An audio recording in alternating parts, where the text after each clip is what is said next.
Ilan pa yan? Apat na lang. Anim. Nagta-dry off kami ngayon. Ayan. Buong team, nandyan. Mga gamit namin mga therapy. Ayan. Gamit namin Tetsil.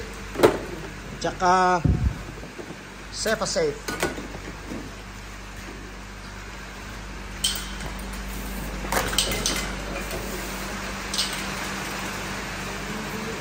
Nakapag-dry na kami ng almost 200 kahapon. Ngayon meron pang mga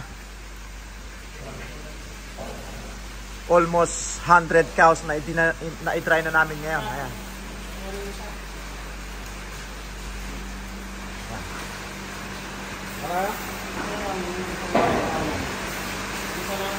Para magawa namin ng maayos, kailangan ng hygiene, malinis. Pinipinturahan namin ng pula. Ayan. Para ma-recognize yung may treatment lahat. Pag tumalon sa herd, alam mo pag may pula, alam na. Tapos naka-record lahat yan sa computer. Ayan. Bawat baka, kung sinong gumawa, may color coding. Pag namatay ang baka, kasalanan nung may kulay.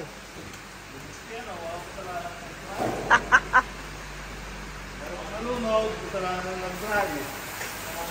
Kasalanan ng nag-try. Hintayin ko mag 2 minutes. Ayan. Si Gilbert, si Alexis, si June, hanggang si June. Si Nigel, si Edward, at saka si Gani. Wala si Kevin Nakapakasyon pa si Kevin. Huwag niyo muna hanapin. Nakapuhay si Kevin niya. Oh, Kevin, shout out! Wala naman nag-hatay, Kevin.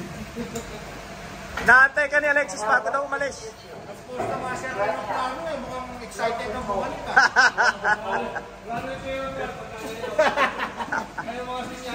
Wala naman pera. Wala nang pera yun. Nakapakasyon kasi si Kevin ngayon. Ayan. Pagbalik ni Kevin, Calvin na. So, konti na lang. Tatapusin na lang namin. Kung konti na lang. Yan na lang tatapusin namin. So, natapos na namin yung... Okay, isa na lang. Alright. See you guys around.